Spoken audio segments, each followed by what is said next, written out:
La page de financement participatif Patreon est maintenant en ligne. Si vous souhaitez soutenir le podcast et contribuer financièrement à son développement, rendez-vous sur la page patreon.com/sens de la visite.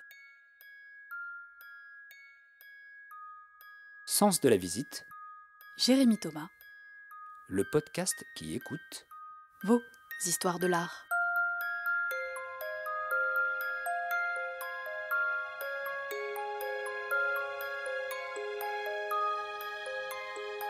Il y a quelques jours, le marché de l'art faisait lui aussi sa rentrée.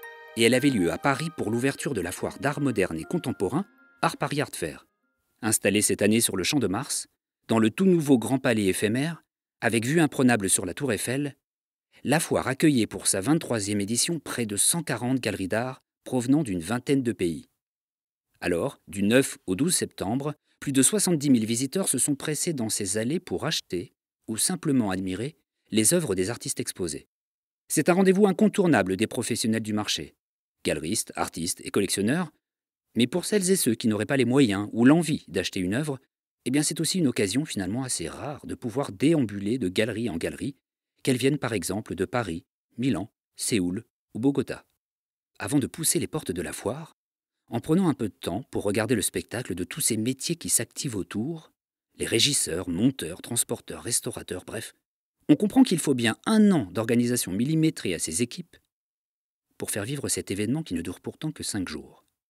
À l'intérieur, des stands aux murs blancs allant de 10 à plus de 100 mètres carrés accueillent aussi bien de toutes jeunes galeries prometteuses que des grosses pointures internationales du marché qui se croisent, se retrouvent, discutent et négocient dans une effervescence fascinante à regarder.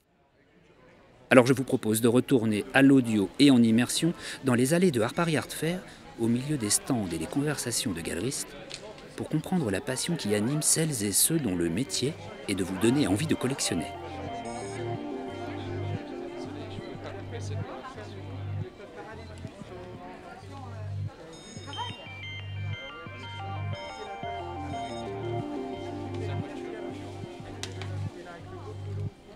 On sent qu'il y a de l'énergie et de l'électricité dans ce vernissage et cette ouverture. Qu'est-ce que vous ressentez, vous, en tant que galeriste ? Exactement ça, je ressens 2 choses. À la fois cette énergie dont vous parlez et cette sorte de folie un peu dynamique, une excitation comme des retrouvailles en fait, avec un monde qu'on aurait plus fréquenté de fait depuis longtemps. Sur le stand D17, la galerie Sator, installée à Paris et à Romainville, expose des artistes contemporains français et internationaux, pour la plupart émergents, rencontre avec son créateur, Vincent Sator.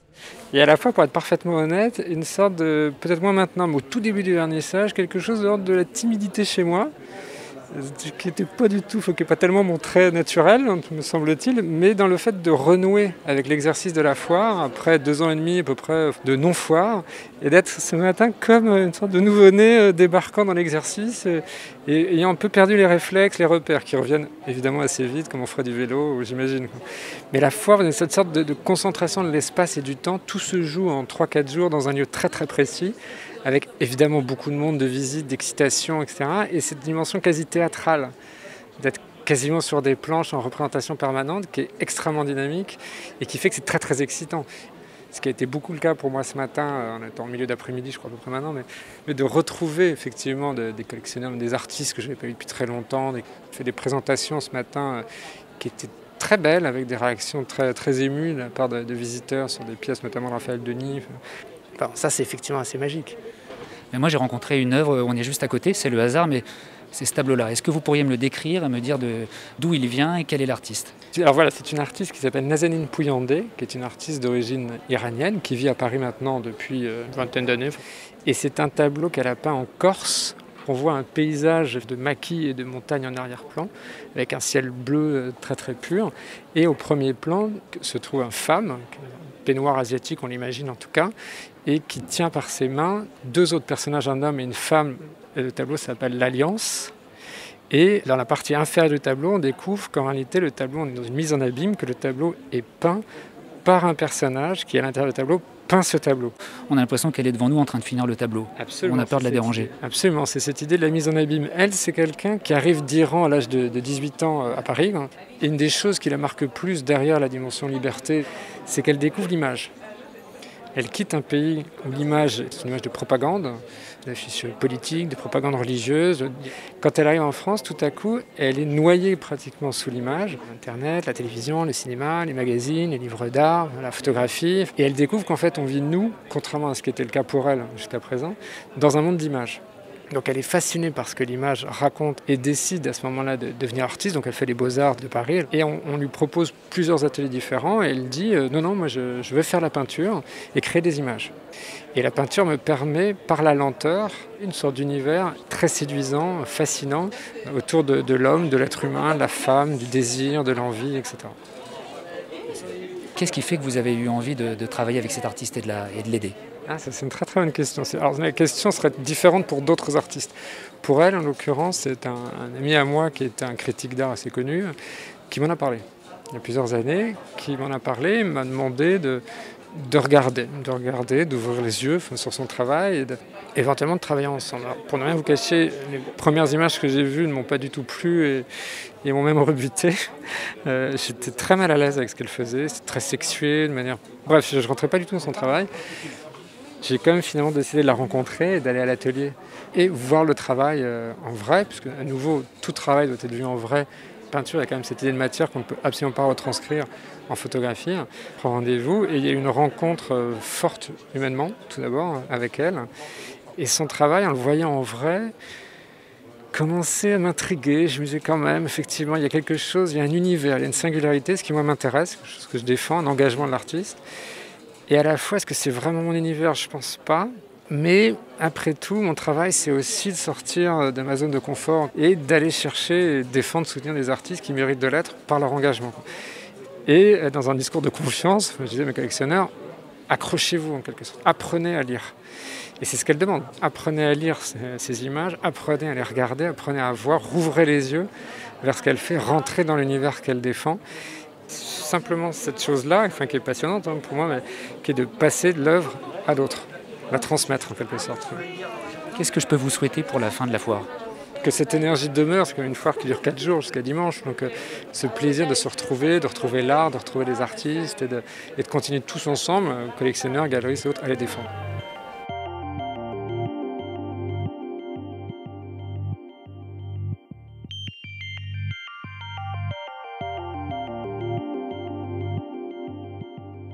Là, c'est un endroit un peu cabinet de curiosité dans lequel j'ai mis les petits formats et j'ai décidé de présenter cette série sur les paysages effacés. Sur le stand de la galerie Scène Ouverte, devant sa dernière série de peintures, l'artiste Olivier Mamonteil.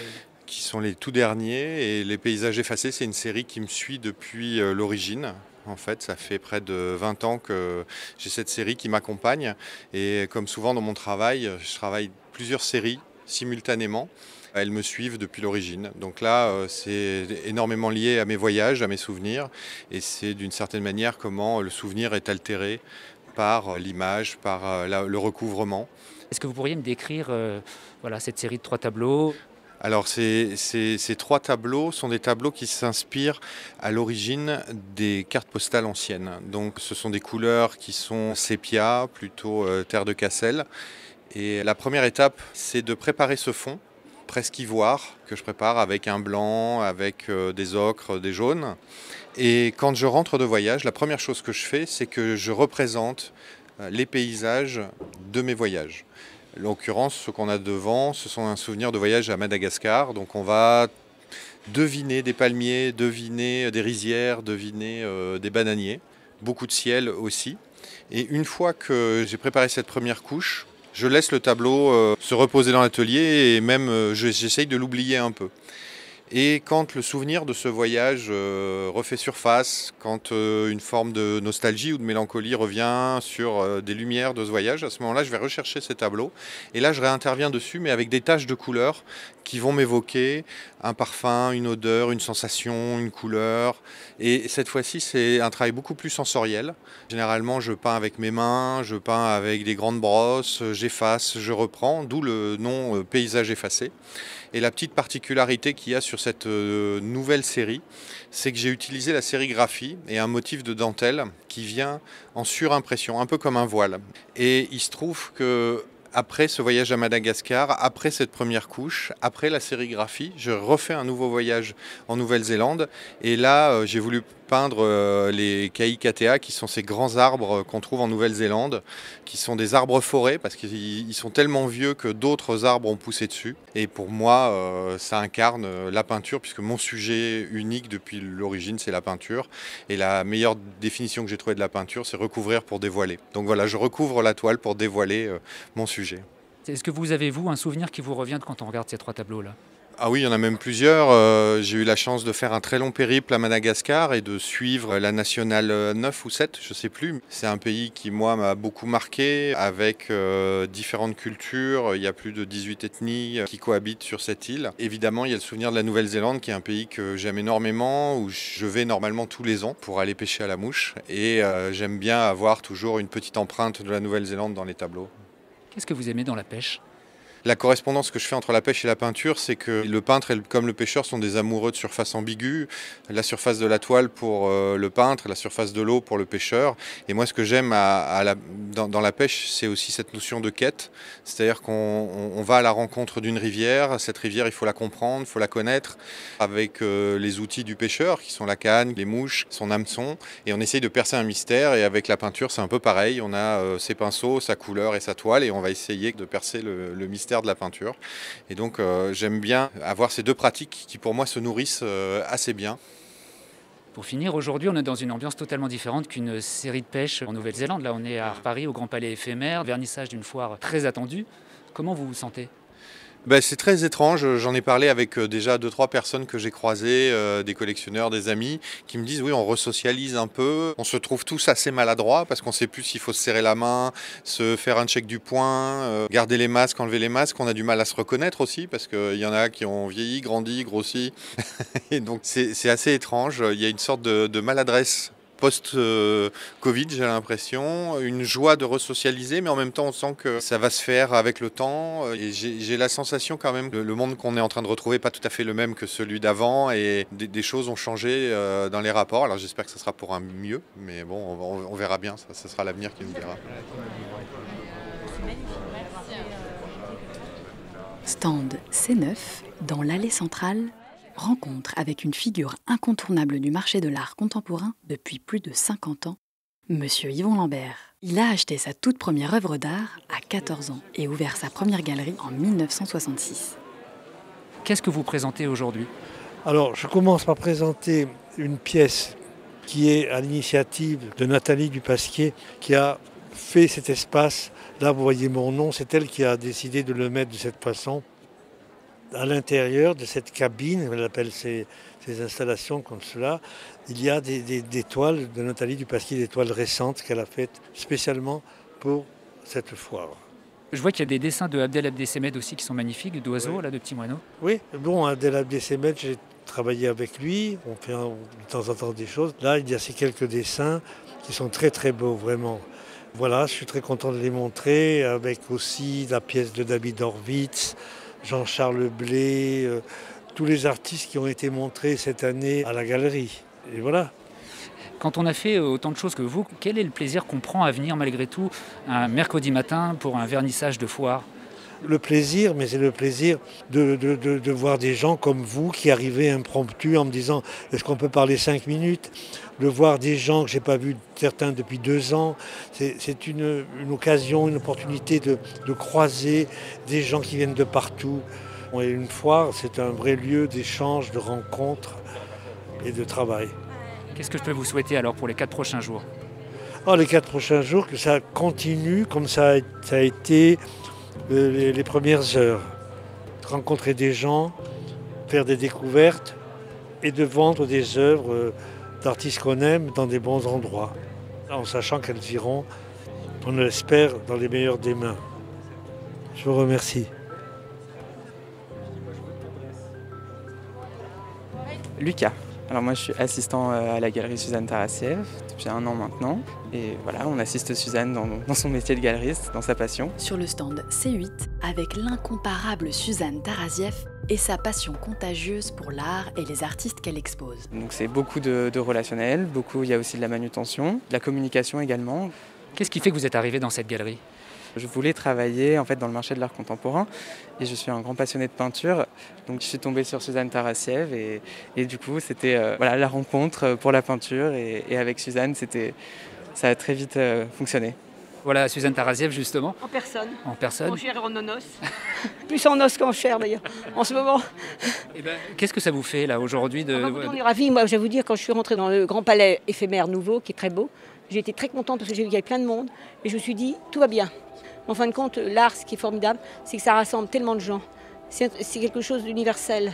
Et ça, c'est ce qui fait plaisir. L'art, c'est la vie. L'art, c'est l'amour. L'art, c'est les échanges. Donc rien ne peut l'empêcher. Même pendant la guerre, il paraît que les gens vendaient.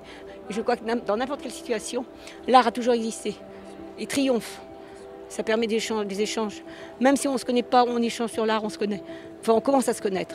Et ça, c'est une porte ouverte sur les échanges. Je crois que c'est essentiel. Dans cette humanité très dure, agressive, il faut des choses plus douces.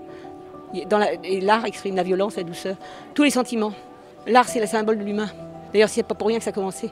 Dès qu'il y a eu un humain sur la Terre, il a commencé à laisser ses traces. Les grottes rupestres. Voilà, c'est ça qui est génial. Ça nous rassemble tous. Est-ce que vous pouvez me parler d'un artiste là sur votre stand? Je ne vais pas vous parler d'un artiste sur mon stand parce que je les défends tous. Je n'ai pas envie de dire un mot plus sur... J'ai pas fait vraiment un choix, j'ai essayé de faire participer le maximum d'artistes. J'ai pris le parti cette année de faire un groupe show. Qu'est-ce qui fait que vous êtes devenu galeriste d'art?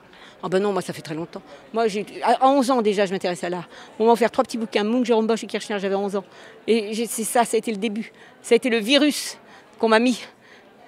Je suis autodidacte et c'est quelque chose qui est dans mes gènes. C'est ça, c'est ma vie. Je crois que je ne pourrais rien faire d'autre.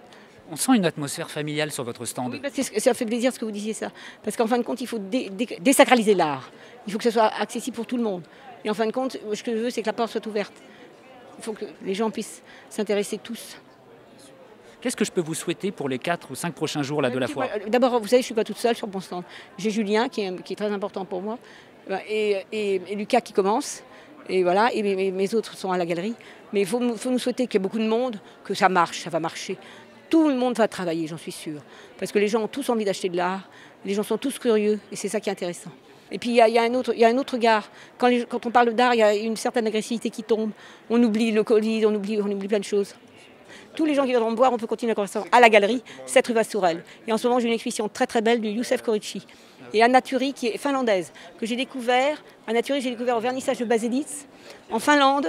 Elle était invitée au dîner, j'ai eu le coup de foudre pour ce tableau. Et le lendemain, j'étais à son atelier et maintenant on travaille ensemble depuis 8 ans. Oui. Est-ce que vous vous entendez bien avec les artistes avec qui vous travaillez? Ah oui, toujours, c'est très important. Autrement, je ne peux pas. S'il n'y a pas d'affinité. Vous voyez, j'ai été invitée au mariage de Van Taylor à Naples. 3 jours de mariage, c'était génial. J'ai une famille. Je ne conçois les choses que dans l'amour. Enfin, oui, la générosité. Est-ce que vous avez un petit mot pour les gens qui vont vous écouter dans le podcast? Je leur dis bonjour, je vous attends. Venez nous voir. On vous attend les bras ouverts. On ne peut pas les embrasser, c'est interdit. Avec le masque. Mais le cœur y est. Le cœur y est, voilà.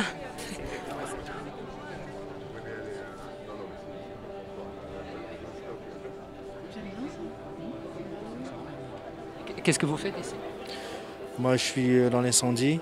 En fait, nous sommes là pour apporter assistance aux personnes qui ont les malaises. En attendant que les pompiers arrivent, on est là habilité pour faire les premières interventions de secourisme. Nous sommes là pour le public, justement pour les assister. Et ça nous permet aussi de voyager, de voir les tableaux. C'est pas mal comme exposition. Si au cas où, si ça vous plaît, si vous avez des sous, vous achetez le tableau qui vous plaît et voilà.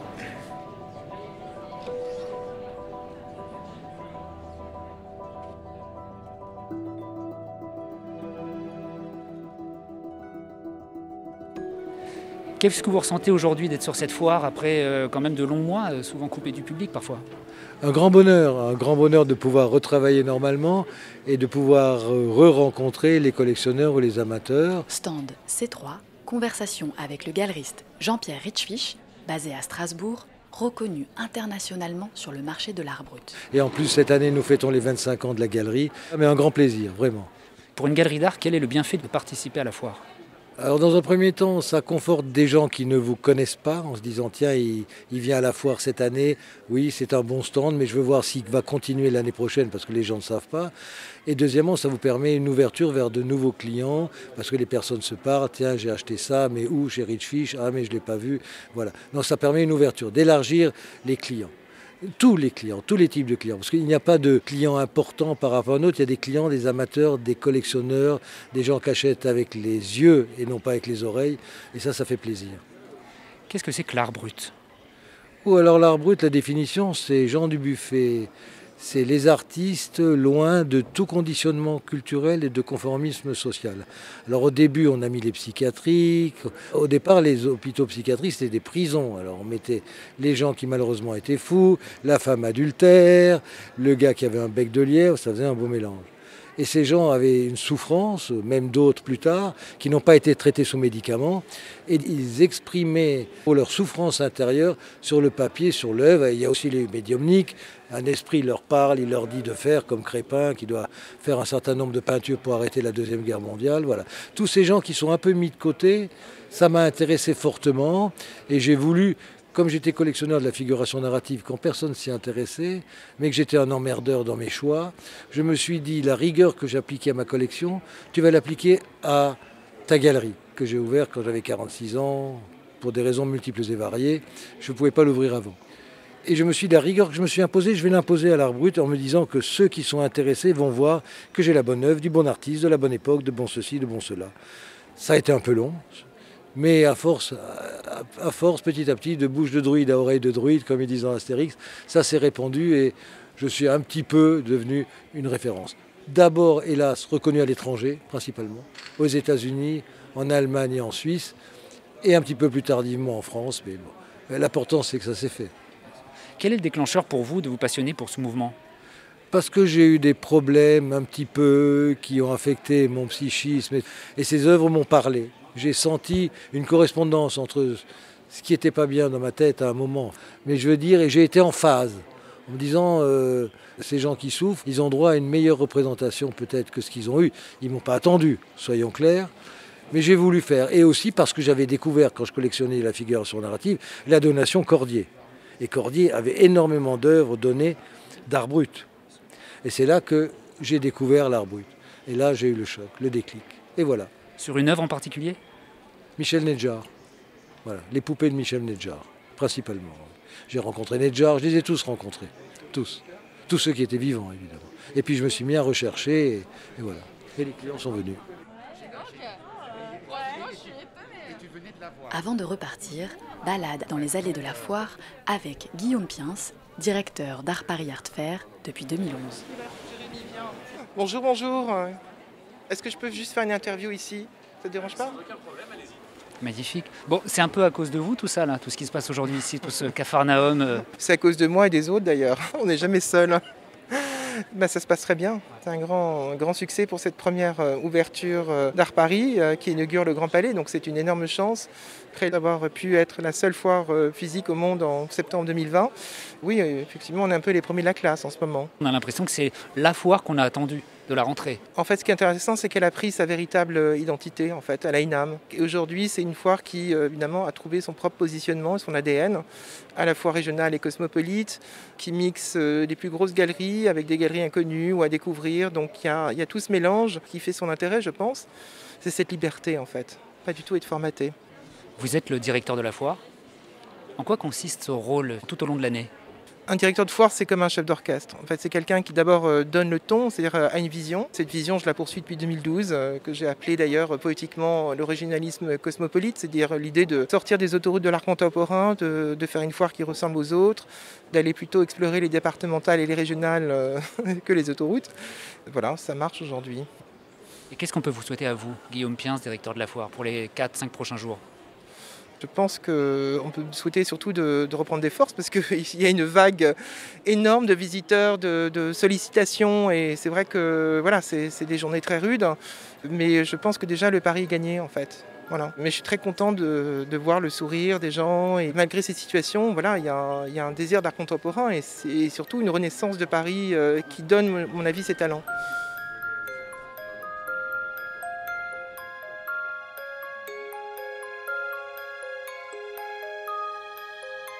Un grand merci à Guillaume Piens pour son accueil ainsi qu'à toutes les équipes de la foire.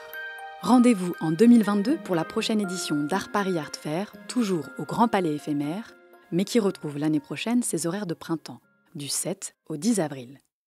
D'ici là, les galeristes nous l'ont dit, ils se feront un plaisir de vous accueillir chez eux tout au long de l'année. Pour ne pas rater le prochain épisode, abonnez-vous sur Podcastix ou sur votre plateforme d'écoute préférée. La page de financement participatif Patreon est maintenant en ligne. Alors, si vous souhaitez soutenir le podcast, vous savez où aller. Le lien est disponible sur nos réseaux sociaux, Facebook, Instagram et Twitter. À très vite pour de nouvelles visites.